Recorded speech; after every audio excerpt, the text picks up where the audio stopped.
जय जय शङ्कर हर हर शङ्कर जय जय शङ्कर हर हर शङ्कर जय जय शङ्कर हर हर शङ्कर जय जय शङ्कर. அத்வைத்தம் தெய்வத்தின் குரல் 4ஆம் பாகம்.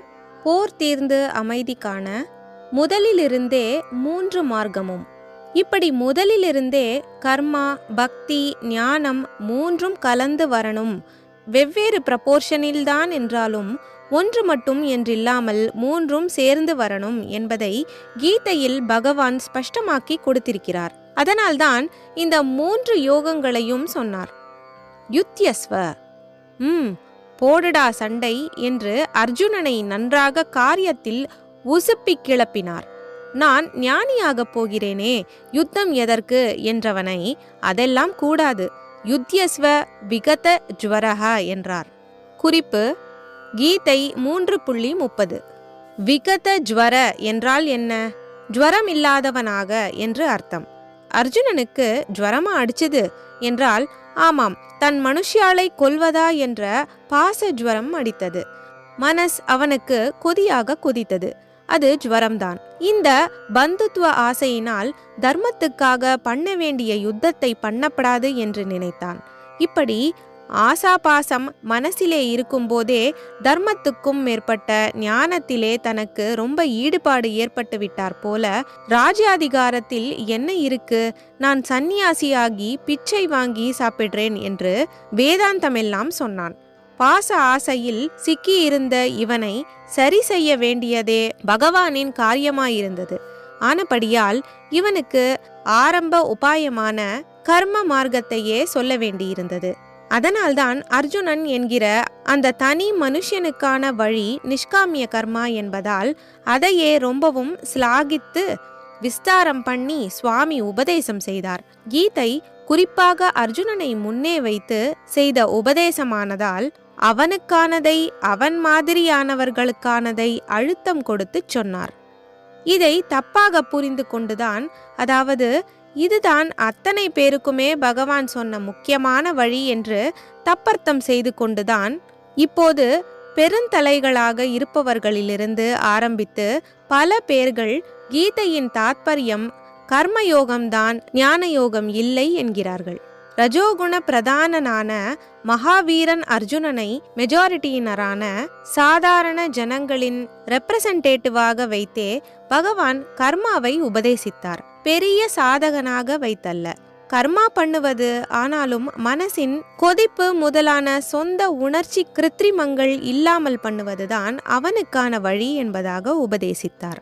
ஆனால் வெறும் வரட்டு கர்மாவா இல்லாமல் பக்தி சேர்ந்தால்தான் கர்மயோகத்தை செவ்வனே செய்து பூர்த்தி பண்ண முடியும் என்பதால் சண்டை போடு என்று முதலில் சொன்னதற்கு அப்புறம் ஒரு குவாலிஃபையிங் கிளாஸ் சேர்த்து மாம் அனுஸ்மர யுத்யச்ச என்றார்.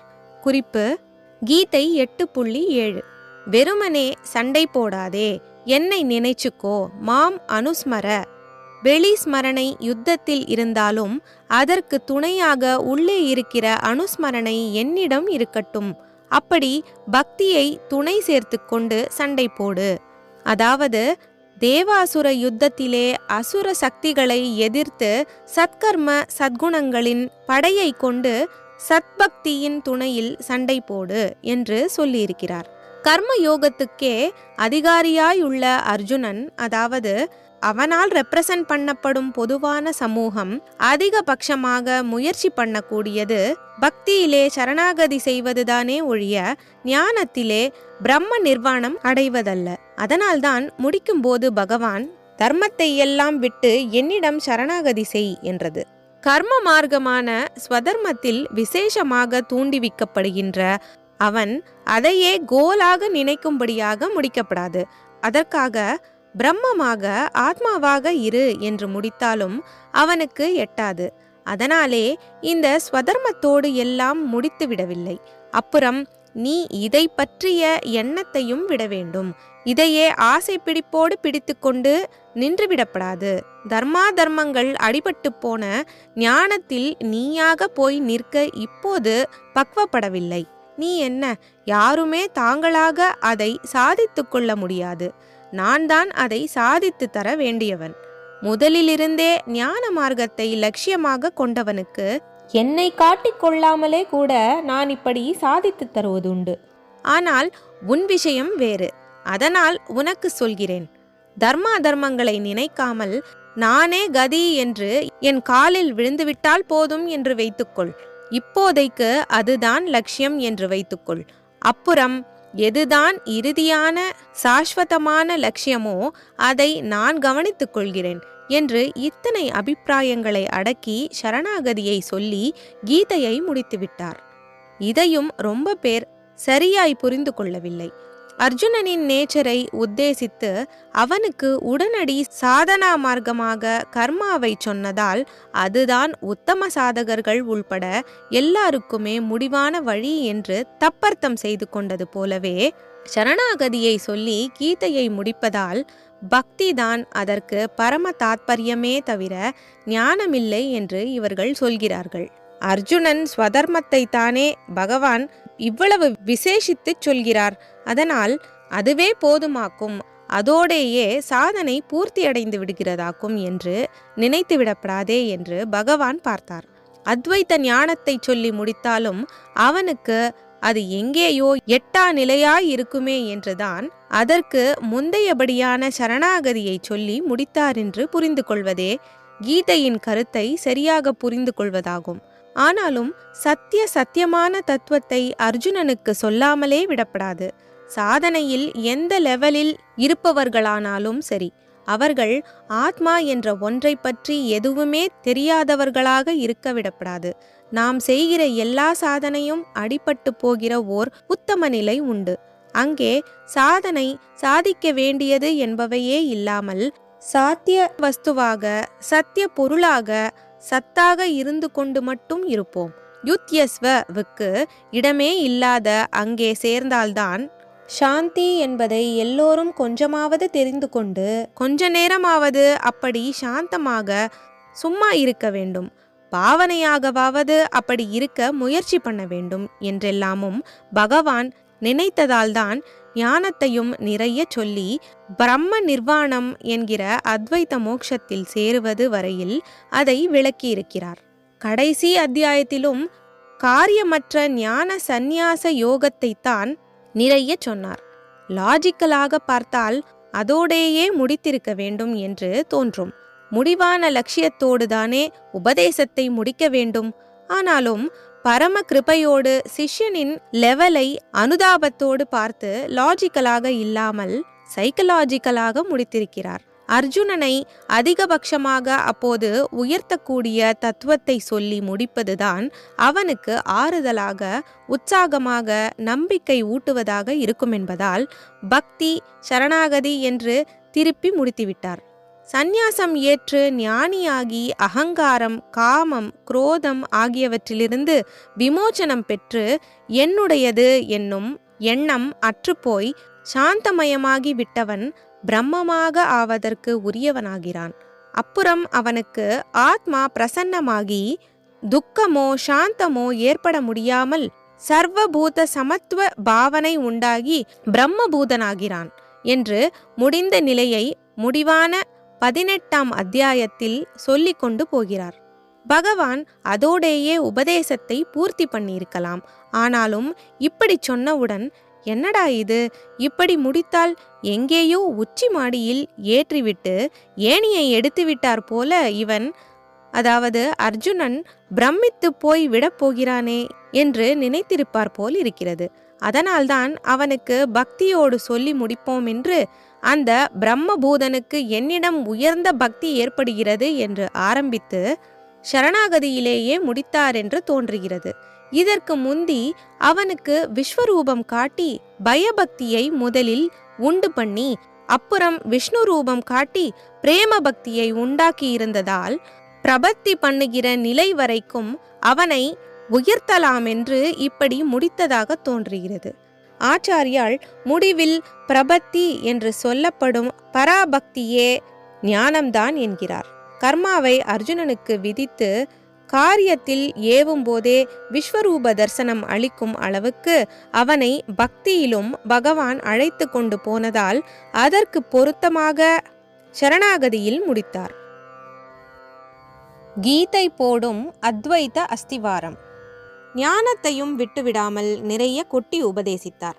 அதனால்தான் அதை பிரஸ்தான திரயத்தில், அதாவது ஆதார பிரமாணமான 3 நூல்களில் ஒன்று என்றே வைத்து ஆச்சாரியால் பெரிதாக பாஷ்யம் பண்ணியது.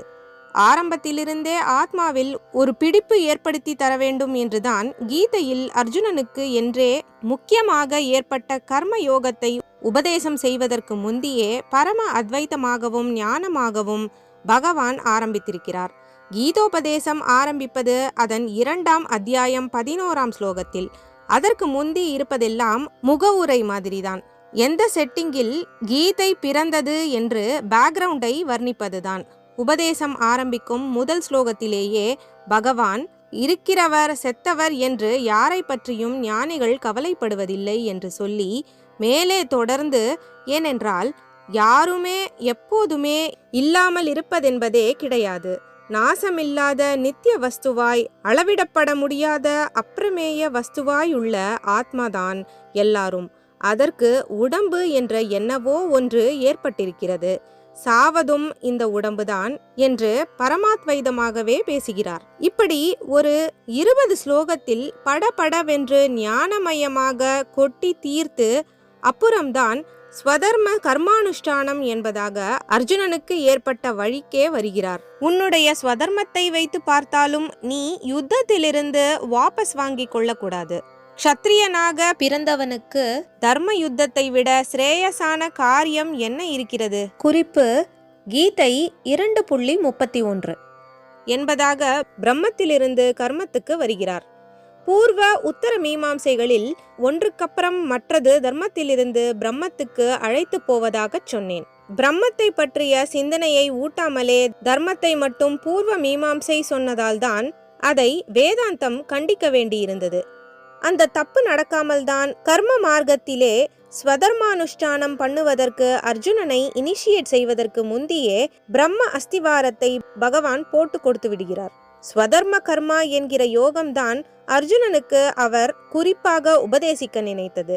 ஆனாலும் அதற்கு முந்தியே சாங்கியம் என்று அவர் சொல்வதான ஞானத்தின் கொள்கைகள் அவனுக்கு தெரிந்திருக்க வேண்டும் என்று பகவான் நினைத்து அவற்றில் தொடங்கினார். அவற்றை சொல்லி முடித்த பின் ஏஷா தே அபிஹிதா சாங்கியே புத்திர் யோகே த்விமாம் ஸ்ருணு, ஞான யோகத்தின் விஷயமான அறிவை சொல்லியாயிற்று, இப்போது கர்மயோக விஷயமானதை கேள் என்று ஆரம்பிக்கிறார்.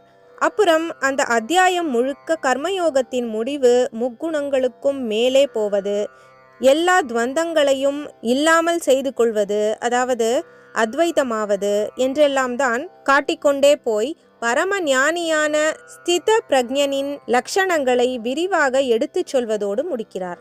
தர்மமே தெரியாமல் உறவு பாசம்தான் பிரேம தர்மம் என்றும், தர்மத்துக்காக கூட போரிடாமல் இருப்பதுதான் அஹிம்சா தர்மம் என்றும் குழம்பி கிடந்த அர்ஜுனனுக்கு தர்மத்துக்கும் மேம்பட்ட பிரம்ம நிலைக்கு போய் கொஞ்சம் கூட குழப்பம் கலக்கம் இல்லாமல் அசையாத பூர்ண சமுத்திர மாதிரி உள்ள ஸ்தித பிரக்ஞனை பற்றி வர்ணனை கொடுத்து முடிக்கிறார். ஜெய ஜெய சங்கர, ஹர ஹர சங்கர, மகாபெரியவா சரணம்.